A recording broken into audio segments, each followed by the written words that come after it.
বাড়িতে গিয়ে এই নেল পলিশ দুটো কেনা হয়েছে। কেমন হয়েছে জানাবেন কালারটা। আমার তো গ্রিন কালার খুবই ভালো লাগে। আর আমার একটা শ্রুতির একটা, আমার ভাই হচ্ছে নিয়ে আসছিল যখন বাড়িতে গেছিলাম, আমার ভাই এনে দিছিল আমারে। তো শুধু আমার জন্য তো আনলে এখন হবে না, শ্রুতির জন্য আনা লাগবে। আর তার যদি রেড কালার নিয়ে আসে, মানে আমারটা নিবেই, তারও গ্রিন কালার পছন্দ, মানে আমার যা পছন্দ শ্রুতিরও তাই পছন্দ। তো আমি বলেই দিছিলাম যা নিয়ে আসবা দুইটা একই নিয়ে আসতে, মানে গ্রিন কালারই নিয়ে আসতে দুইটা। আর অনেকটা গরম লাগতেছে, এই যে আমার ফ্যান কিন্তু বন্ধ করা। হ্যাঁ, আর ফ্যান দিলে আবার কথা শোনা যাবে না, ফ্যানে অনেকটা সাউন্ড হয়। আগে আমার জিনিসগুলো না সব মানে গোছানো থাকতো, কিন্তু এখন আর শ্রুতির জন্য থাকে না। ধরতে গেলে এই দুটো আমার এখন শখের জিনিসই। হ্যাঁ, কতদিন থাকবে আমি জানি না।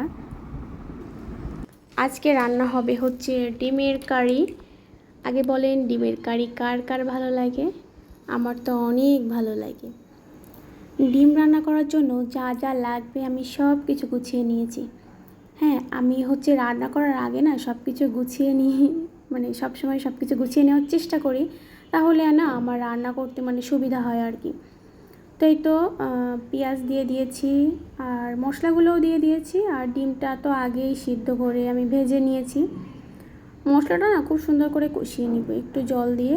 আর হচ্ছে ডিমটা আমি বেশি ভাজি না, মানে অনেকে আছে না অনেক লাল লাল করে ভাজে, আমি আবার অত একটা লাল লাল করে ভাজি না, আমি হালকা ফ্রাই করি ডিমটা। আর আলুটা না আমি আগে থেকে একটু সেদ্ধ করে নিয়েছি প্রেশার কুকারে।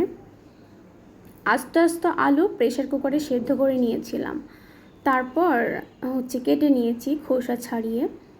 আর ডিমটাও দিয়ে দিয়েছি, সুন্দর করে কষিয়ে দেখলে নিত ডিমটা দিয়ে দিয়েছি। আর লবণটা চেখে দেখছি হয়েছে কি না। আমার আবার তরকারিতে না লবণ হয় না, তো লবণটা চেখে দেখেছিলাম একটু লবণ কম আছে, তাই একটু দিয়ে দিলাম। আর ফুটছে, যেহেতু আমার আলু সেদ্ধ করা তো বেশি টাইম লাগবে না ডিমের এই ঝোলটা হইতে। আজকে আমি একটু শুকনো লঙ্কার গুঁড়া দিয়ে দিয়েছি। এই যে কেমন হয়েছে বলবেন কিন্তু। আর ক্যামেরাতে না সব সময় রান্নার কালারটা আসে না, মানে যেমনটা কালার হয়েছে রান্নার পর তেমনটা আসলে সব সময় আমার আসে না, ওইটা আমি বলছি। এখানে আর রান্না হয়েছিল হচ্ছে মুসুরের ডাল, আর রান্না হয়েছিল আমড়ার চাটনি।